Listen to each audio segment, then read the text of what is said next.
Hey guys, welcome to Faster Than Light, a roguelike spaceship simulator. So I'm going to be doing a few runs of this game. There's plenty of ships I could cover, and I'll do my best to explain what's going on for those of you that are new to this. So, like I said, a roguelike spaceship simulator. There's multiple ships, and on these ships you have your crew members. So the object of the game is to get from sector to sector, and you fight other ships, and you encounter random events, and you basically just go through each sector, and then you get to the end of the game and you beat the boss. So let me start off with just trying to explain some of the things that are going on here. You have your ship, so let's start off with this ship. Each ship is comprised up of rooms, and some of the rooms have these things called systems, which are down here. There are systems and subsystems, and systems include things like shields, and shields block enemy fire. Now, you can either block enemy fire or you can dodge it with your engines. And then of course you have your own weapons that you shoot the enemy with.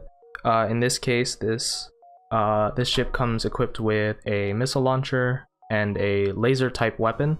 There's 4 kinds of weapons, and I'll get into those more later.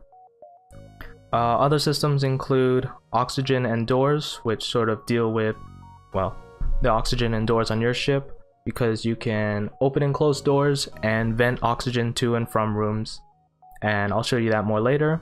We have a med bay, which heals your members if they're in there and it's powered. And then we have the piloting section. Obviously you need to pilot your ship. You have cameras so you can see inside your ship, and there's a couple other systems that aren't on this ship. So I'd like to point out the green bars on this. Most of the systems need or require power, and that's what these green bars are for. Each bar represents 1 power, and so they can either be powered on or powered off, and they wouldn't have anything. And your ship has like a sort of total amount of power. It's called like the reactor, which is used to power your systems, and you have to manage that.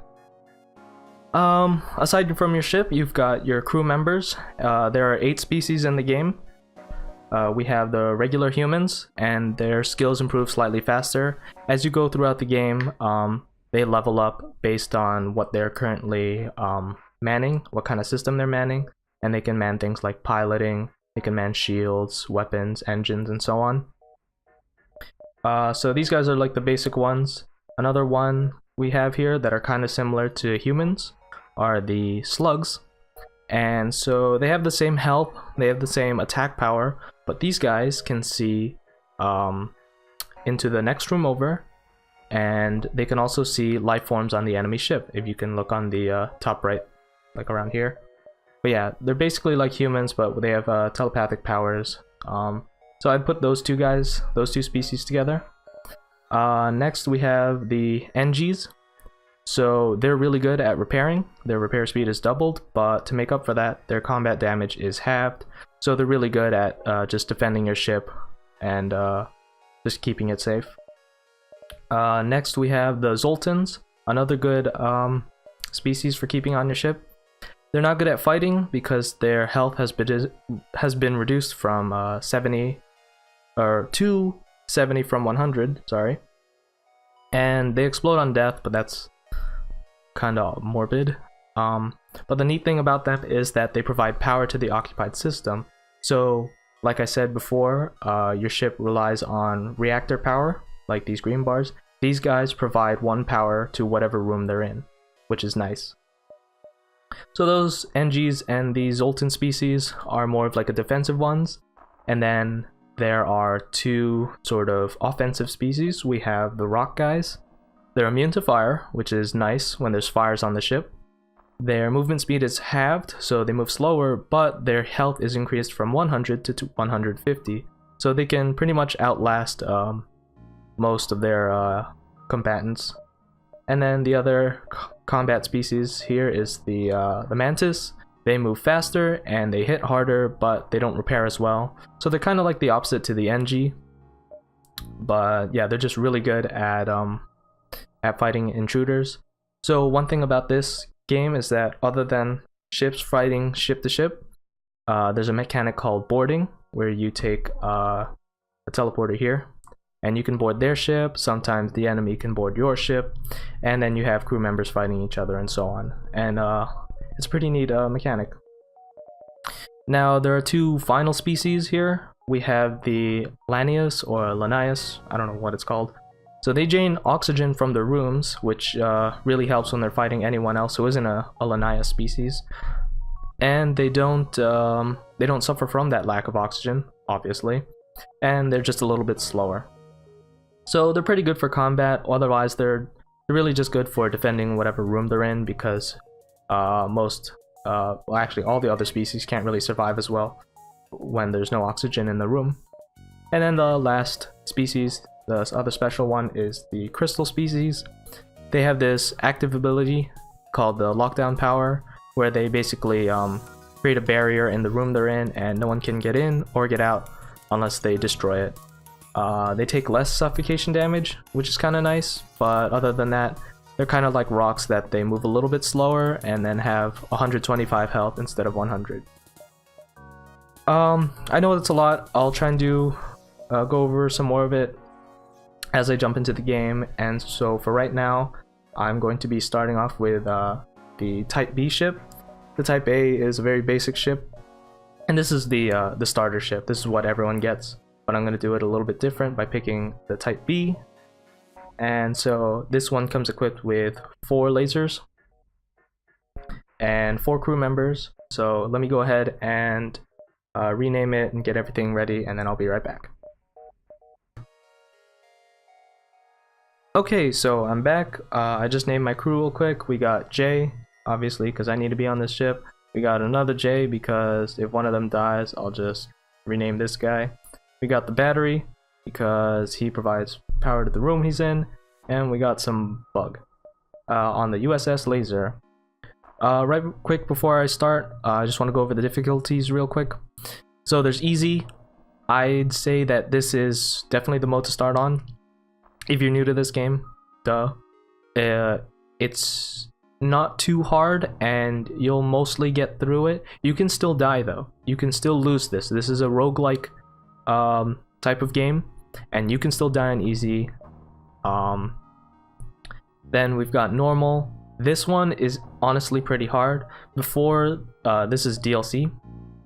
Before the DLC was introduced, there was only easy and normal was pretty hard. It still is, honestly. You can die at any moment. Just you're doing well, and then all of a sudden you come across a difficult ship, or they get really lucky. And then there's hard. This one's like downright unforgiving. You will die on the first sector. You will die on the second sector. There's 8 sectors. You can die at any moment.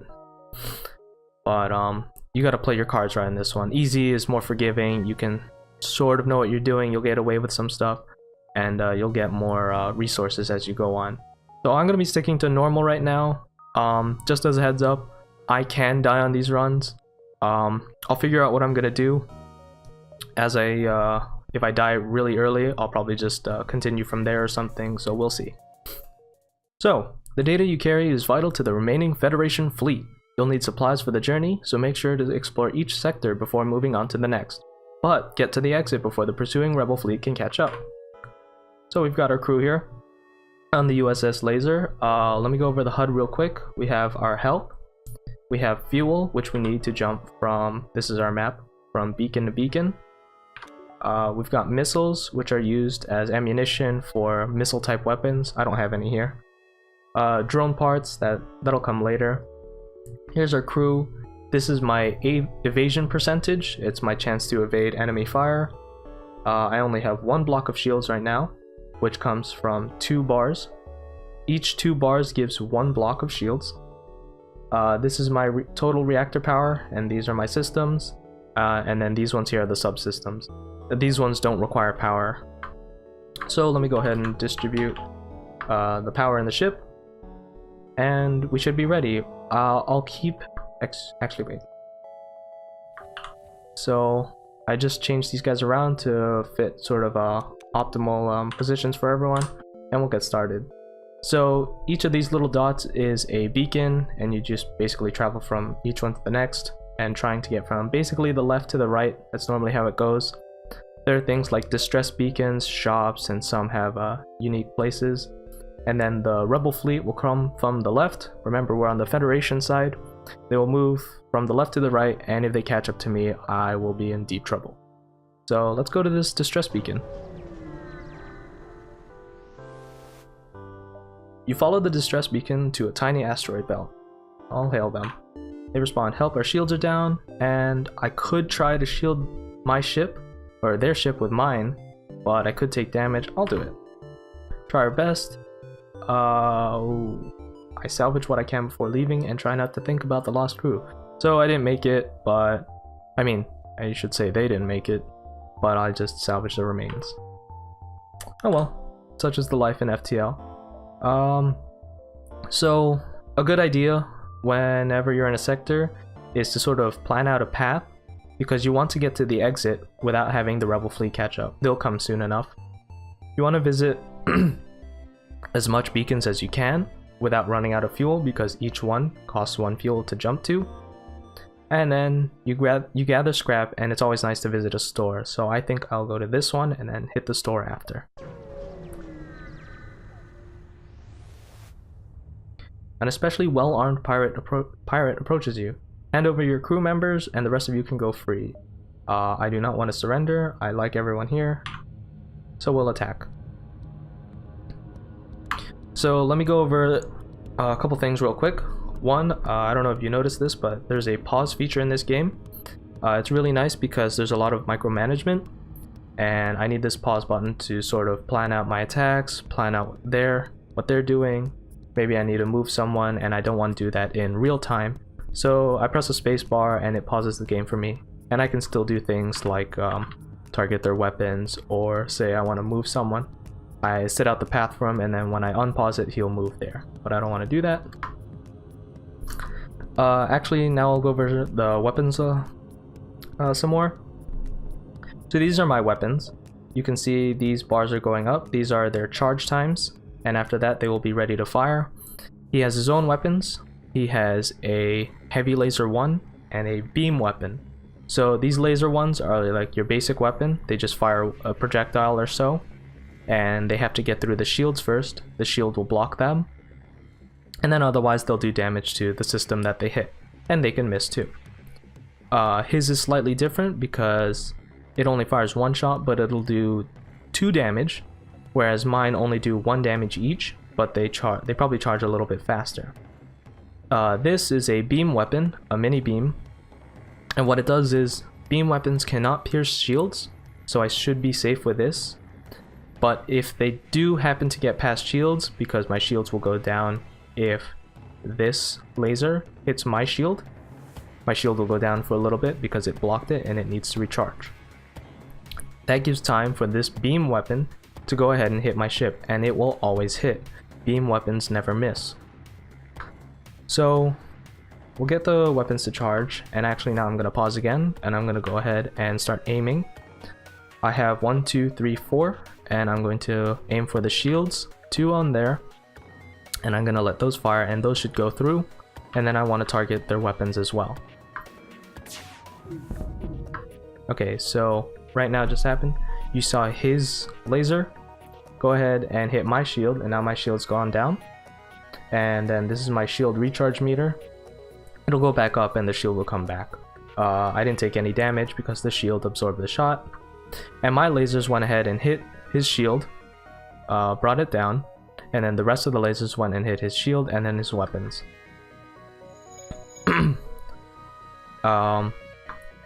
Although I took down his weapons, as signified by the red color, excuse me, I only did partial damage to his shields, which is indicated by the orange color. So I'm going to go ahead and target his shields some more, because I want to get those down. And then I'm going to target his piloting. Because if his piloting or his engines go down,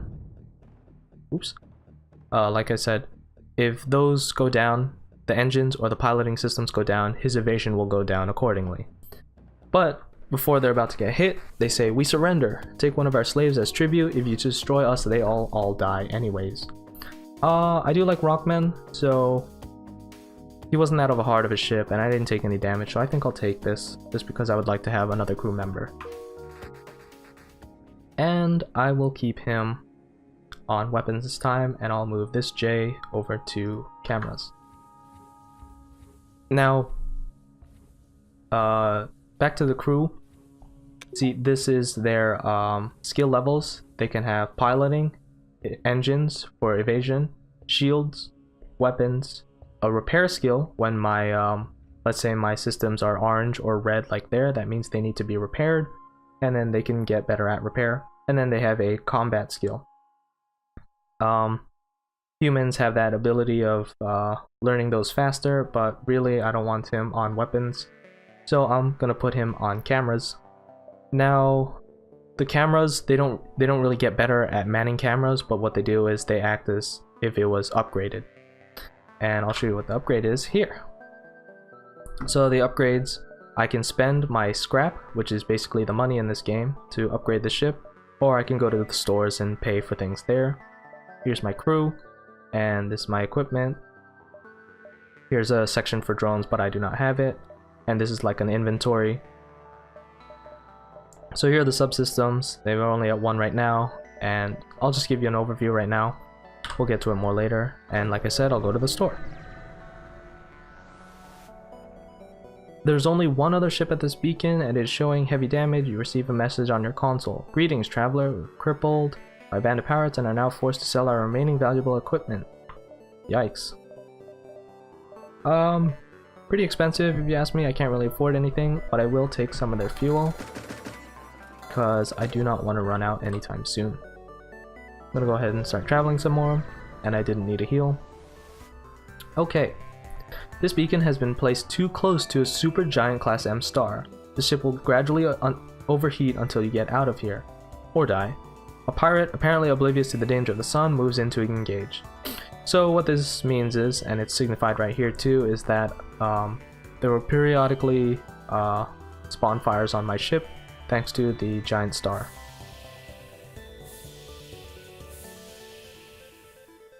So while fighting this guy, I gotta worry about fires appearing on my ship and him attacking me. I went ahead and I opened doors to the outside of my ship, which lets the oxygen out, and this reddish pink bars means that there's no oxygen in the room, and fire needs oxygen, so you know what should happen. This guy is gonna fire his missile launcher, and missiles are unique because they penetrate shields, or rather they ignore shields, and they'll go straight to my ship, but of course missiles can miss. I'm gonna go ahead and target his shields, and then the rest to his weapons.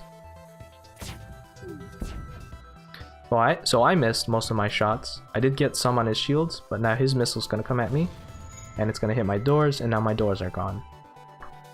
It means I'm gonna try and press the doors close button, and it's not gonna do anything for them, because I cannot operate it if it's taken down. So I want to take his weapons out because I don't want any more missiles, so I'll target it completely. And okay, so he started a fire, but I'm not worried about it because there's no oxygen in the room, and the fire should take care of itself. And here comes more. Now that I've got the basic lasers charged again, I'm gonna go ahead and just harass his system. There we go. And again, I'm not worried about that.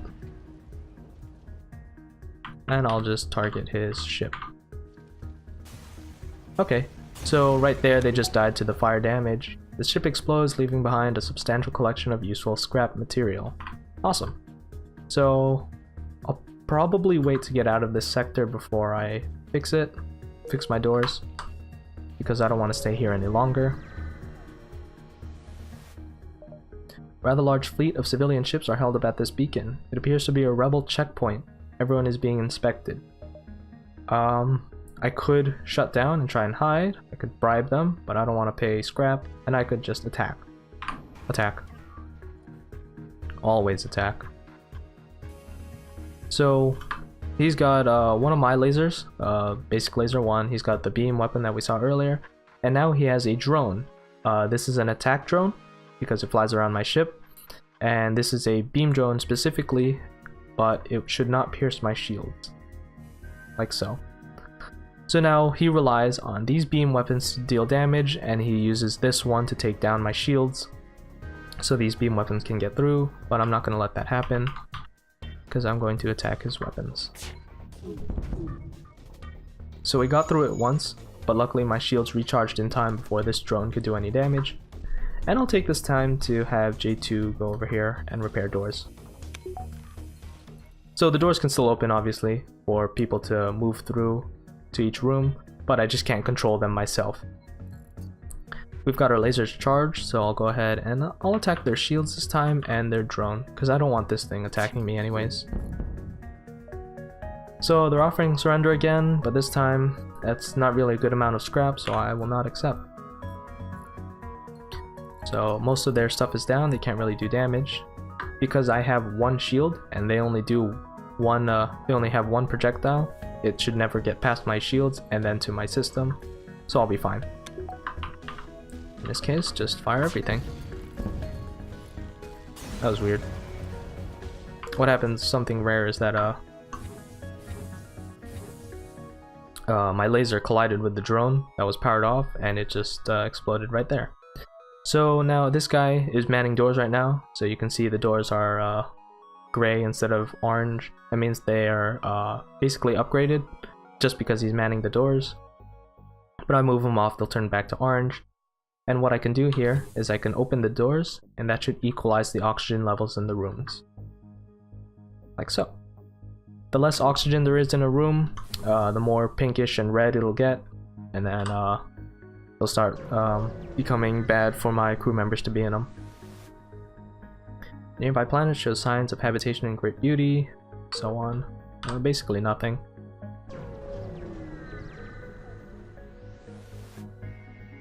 So, you find the source of the distress call, because this was a distress beacon, a small research station. Here's a small lab fire got out of control and is threatening to destroy the station, and their fire suppression is not responding.